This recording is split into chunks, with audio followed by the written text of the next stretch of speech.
Assalamu alaikum students. We were discussing about the problems. Problem 9.1 has been discussed. Now we are going to proceed with problem number 9.2. And the statement is, for the formation of ammonia by Haber's process, hydrogen and nitrogen react reversibly at 500 degrees Celsius as follows. Mean nitrogen and hydrogen are going to react and the reaction is reversible reaction. Make it sure. Nitrogen plus hydrogen and the product is ammonia. Next point is the equilibrium concentration of these gases are nitrogen 0.602 mole per decimeter cube. Nitrogen's concentration is 0.602 mole per dm cube.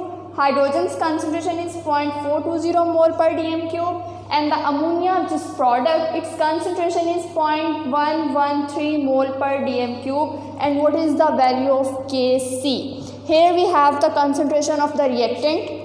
Reactants are nitrogen and hydrogen, and also we have the concentration of ammonia, and the product is NH3 and its concentration is 0.113 mole per dm cube. We have to find out the value of Kc.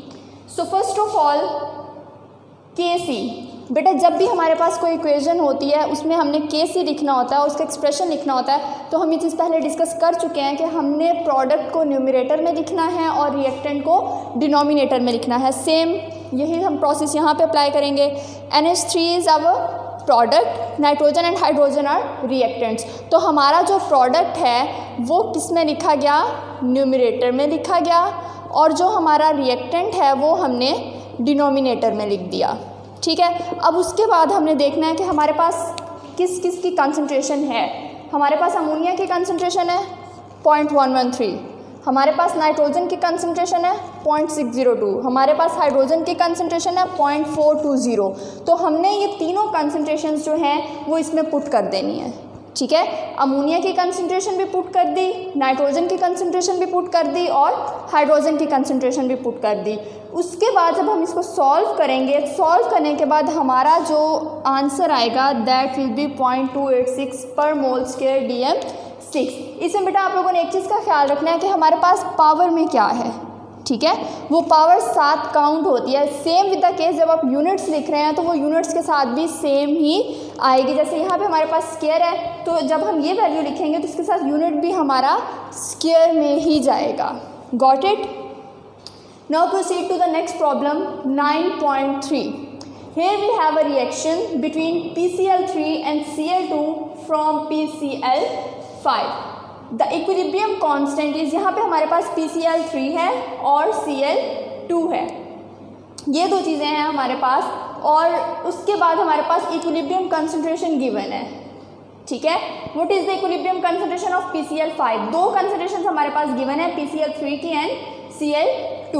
For a reaction between PCl3 and Cl2 means chlorine from PCl5, the equilibrium constant is 0.13 mole per dm cube at a particular temperature. ठीक है. When the equilibrium concentrations of PCl3 and Cl3 are 10 and 9 mole per dm cube respectively, what is the equilibrium concentration of PCl5? ठीक है. यहाँ पे है हमारे पास 2. उसके बाद क्या है? PCl3 की कंसंट्रेशन कितनी है? 10 मोल पर डीएम क्यूब. Cl2 की कंसंट्रेशन कितनी है? 9 मोल पर डीएम क्यूब. Kc की कंसंट्रेशन हमारे पास कितनी है? 0.13 मोल पर डीएम क्यूब. और फाइंड आउट हमने यहाँ पे क्या कर रहे हैं जी? What is the equilibrium concentration of PCl5. PCl5 की इक्विलिब्रियम कंसंट्रेशन जो है वो क्या होगी? अब हम इसको देख लेते हैं बेटा. PCl3 plus Cl2 reversible reaction PCl5. This is the equation. Same जैसे हमने पिछले एग्जांपल में किया कि हम इसका प्रोडक्ट न्यूमरेटर में लिखेंगे और रिएक्टेंट जो है वो डिनोमिनेटर में लिखेंगे. तो ये PCl5 by PCl3 and Cl2. We have the Kc value 0.13.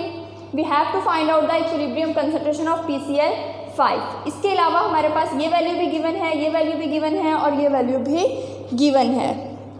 तो हमने क्या किया? हमने इन तीनों वैल्यूज़ को यहाँ पे पुट कर लिया. हमने यहाँ पे फाइंड क्या करना है? Concentration for the PCl5. तो PCl5 को हमने एक साइड पे कर लिया.